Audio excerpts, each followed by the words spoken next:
33 करोड़ देवी देवता भी बैठने के लिए लायक रहते हो, उनकी दिशा निर्देशन में हमने यहाँ 5 घंटे का 40वां पाठ समापन किया। इससे सौभाग्यशाली की बात क्या हो सकती है। कुछ माँ भक्त हमारे ऐसे भी बैठे हुए हैं जो कि गुरुदेव जी के बारे में नहीं जानते हैं। मैं आप सभी लोगों को बताना चाहूंगी कि गुरुदेव जी कहाँ रहते हैं, इनका स्थान कहाँ पर है और इनका नाम क्या है और इस भूतल पर इनके गुरु कौन है। तो सबसे पहले मैं आपको बता देना चाहूंगी कि गुरुदेव जी मध्य प्रदेश जिला शहडोल बिहारी तहसील में एक गांव पड़ता है, उसमें गुरुदेव जी ने सिद्धाश्रम बनाया है, पंचज्योति सप्ततीर्थ सिद्धाश्रम। गुरुदेव जी का नाम इस भूतल पर गुरुदेव जी के कोई गुरु नहीं है। क्यों? क्योंकि गुरुदेव जी ने मंच पर शिष्य रूप में माँ के लिए उपस्थित करके और सत्यभुक्त नाम प्राप्त करने का गौरव प्राप्त किया है। और गुरुदेव जी की गुरु ही माँ, इस भूतल पर कोई दूसरा गुरु नहीं। क्यों? क्योंकि आप लोग देख रहे होंगे, सोच रहे होंगे कि शादी अन्य गुरुओं की तरह होंगे, क्योंकि गुरुदेव जी ने कहा है कि इस भूतल पर ना कोई ऋषि है मेरी तरह, भविष्य में ना कभी हो सकता। गुरुदेव जी पहले भी ऋषि थे, भविष्य में भी गुरुदेव जी आज भी ऋषि हैं और भविष्य में भी गुरुदेव जी ऋषि रहेंगे। क्यों? कि गुरुदेव जी से कोई भी कार्य छिपा हुआ नहीं है और इस भूतल पर गुरुदेव जी के समान कोई भी कार्य चिंता कर रहा है दूसरा मानव भी इस धरातल पर नहीं है। क्यों? गुरुदेव जी ने कहा है कि मैं इस धरातल पर क्यों आया हूँ, किस लिए आया हूँ। तो गुरुदेव जी ने सबसे पहले कहा है कि मैं कराती हुई मानवता के लिए आया हूँ, तड़पती मानवता के लिए आया हूँ। क्योंकि अमीरों का तो हर कोई होता है, लेकिन गरीबों का सब नहीं बनने आया हूँ, उनको मार्गदर्शन कराने आया हूँ, उनको दिशा निर्देशन देने आया हूँ। इसलिए गुरुदेव जी ने आरती का कार्यक्रम 2 घंटे का, 5 घंटे का 40वां पाठ और 24 घंटे का 40वां पाठ इसलिए गुरुदेव जी रखते हैं क्योंकि हम समाज के बीच जा सके, सब गुरु भाई और गुरुजनों को बता सके, जन जन में मार्ग जल सके। मैं ज्यादा समय ना लेती हूँ।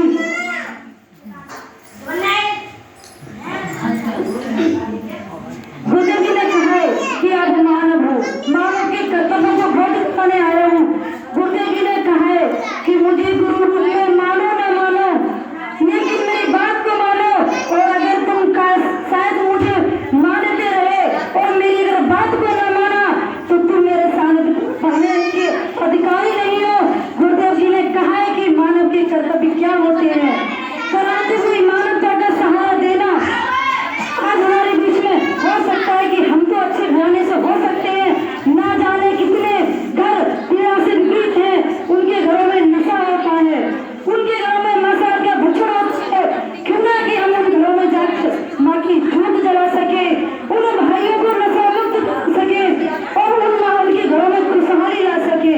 तो गुरुदेव जी ने कहा है कि जो दिशा निर्देशन मैं आपको देता हूँ, वो दिशा निर्देशन आप जन कल्याण करते हुए समाज के बीच पहुंचाएंगे तो ज्यादा आपको खुशहाली होगी।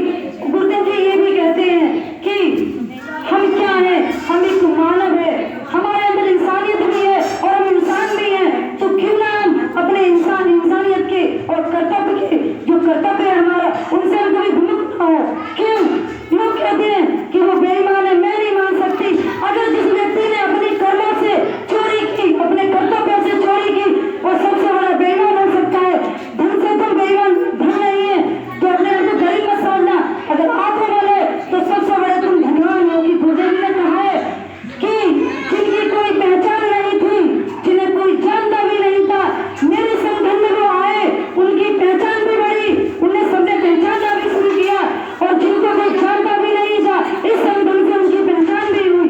गुरुदेव जी कहते हैं और हमको तो गर्व होना चाहिए, जो भगवती मानव कल्याण संगठन ही ऐसा एक संगठन है समाज के बीच, इसके संगठन कोई दूसरा संगठन नहीं। क्यों? कि हमारा पदाधिकारी, समस्त सक्रिय कार्यकर्ता, समस्त पदाधिकारी नशा मुक्त, मांसाहार मुक्त और चेतनावान मिलते हैं। ऐसा कोई दूसरा संगठन नहीं कि जिसमें हर पदाधिकारी नशा मुक्त हो, हर समस्त नशा मुक्त हो। तो गुरुदेव जी ने कहा है कि कितने गर्व की बात है। हो सकता है हमने जिस परिवार में जन्म लिया हो उस परिवार का भाई या बहन नशा कर सकता है, लेकिन मेरे भगवती मानव कल्याण संगठन के एक एक भाई,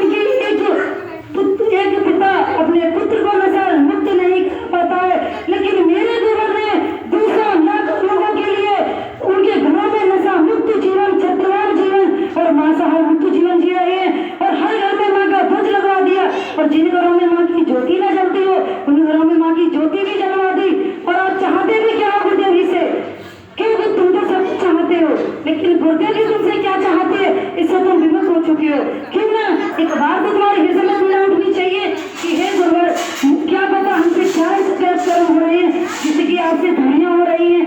लोग कहते हैं धर्म और अधर्म क्या होता है।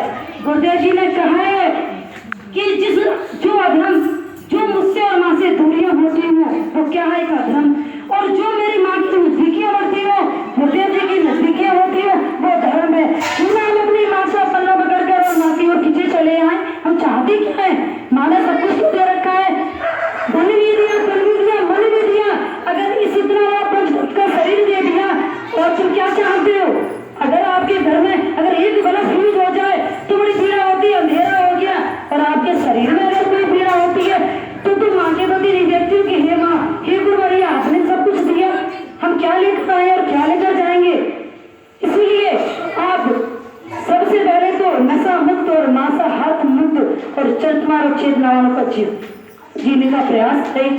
और गुरुदेव जी ने अभी कहा था 36 गाना अच्छा लगा और आंखों में आंसू भी आए कि गुरुदेव जी कहते हैं तुम क्या चाहते हो मुझसे? एक दिन वो होगा तुम मेरे गाड़ी में चल पड़ो कि माँ को मैं नहीं, इन हाथों से माँ मुझे भोजन कराएंगी, और तुम ऐसे गुरुदेव से क्या चाहते हो? क्यों कि गुरुदेव जी आपसे चाहते हैं कि आप एक भी पल उनसे दूर ना जाओ, लेकिन कुछ कर्म ऐसे होते हैं कि तुम उनसे दूर चले जाते हो। क्यों ना पीड़ा होती है? हे गुरुवर, हे माँ, मुझे जीवन में 1000 कष्ट क्यों ना आए, लेकिन मेरा दामन आपसे ना छूट पाए। हे माँ, हे गुरुवर, ये जन्म मुझे मिला है, ये जन्म तुम्हारे लिए समर्पित है, कष्ट क्यों ना आ जाए, क्योंकि हम कष्ट आते हैं, चाहे कष्ट हजारों आए, पर एक कष्ट आते ही इतने विपत्ति में छा जाते हैं कि गुरुवर माँ को भूल जाते हैं। और ये भी कहते हैं कि मेरी इतनी संपत्ति भी तुम हो, जब धन संपत्ति तुमने गुरुदेव जी को मान लिया, फिर क्यों अटकते हो, क्यों गुरुदेव जी की ओर न दौड़े चले जाते हो? इनके बीच मैं आपको बता देना चाहूँ कि गुरुदेव जी ने कुछ छोटे छोटे साधना क्रम दिए हैं जिनसे हमारा और आपका आत्म कल्याण होगा। सबसे पहले गुरुदेव जी ने कहा है नशा मुक्त, मांसाहार मुक्त और चरितवान जीवन जीते हुए। मैंने ध्वज पर अपना, जैसे यहाँ मैंने ध्वज लगा है, कैलाश भैया जी के नहीं निवास स्थान पर ध्वज लगा हुआ है, ऐसे ही आप ध्वज अपने घर में लगाएंगे। इसके लग जाने से आपका ध्वज घर मंदिर में पवित्र हो जाएगा। और गुरुदेव जी ने कहा है कि तुम धर्म के प्राणी हो, 4 से 6 के बीच आप 4 भाई छोड़ सकते हो। क्यों?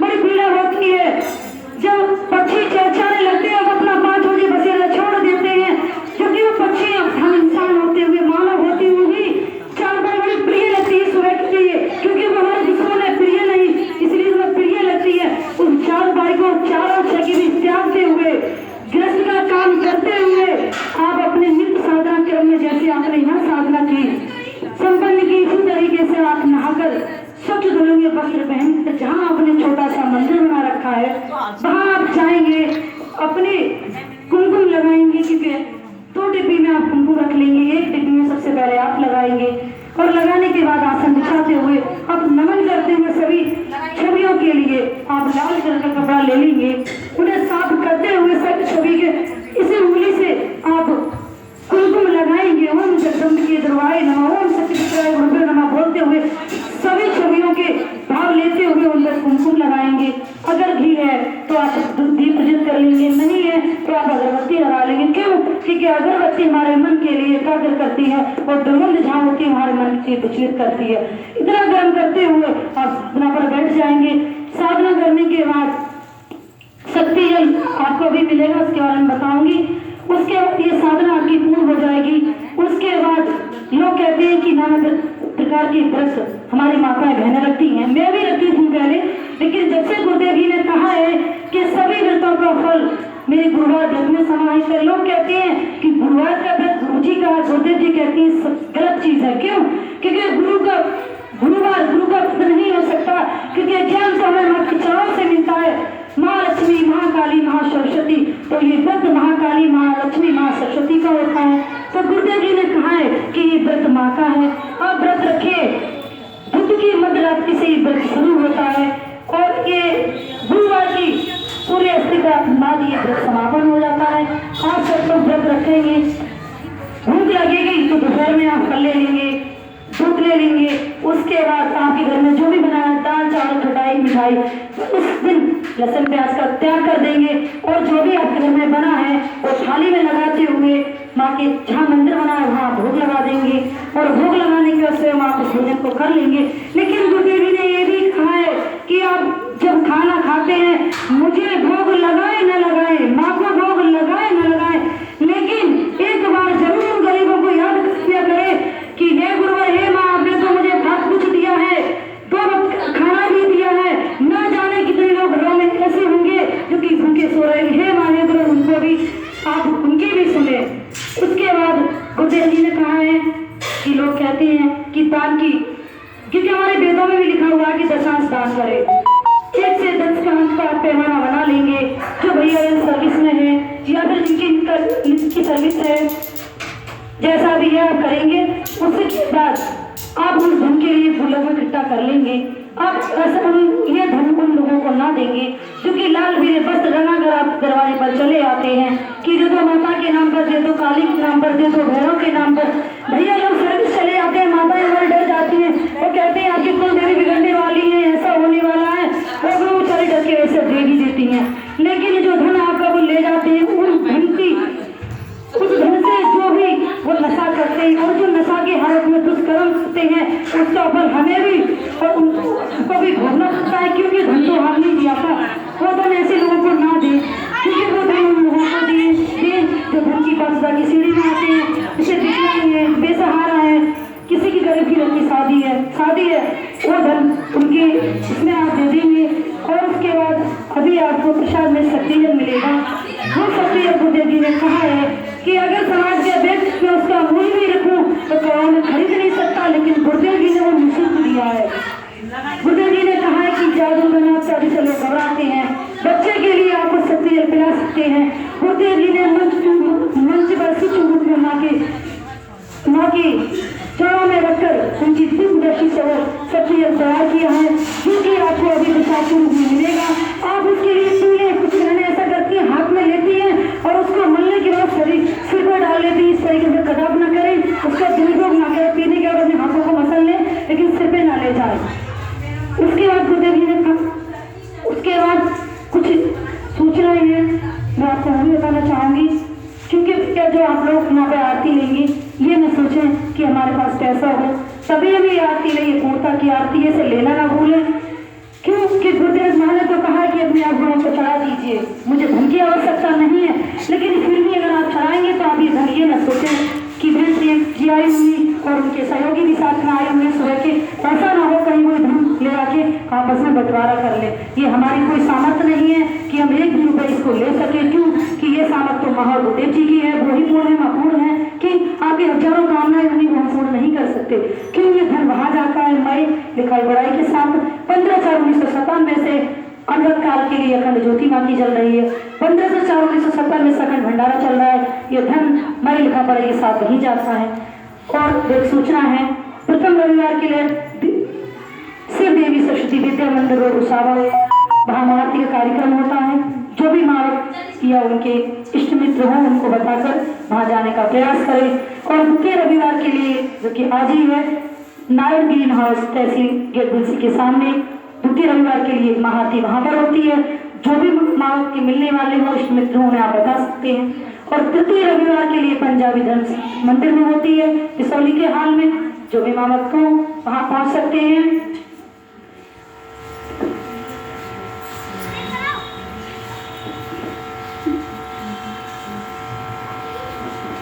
और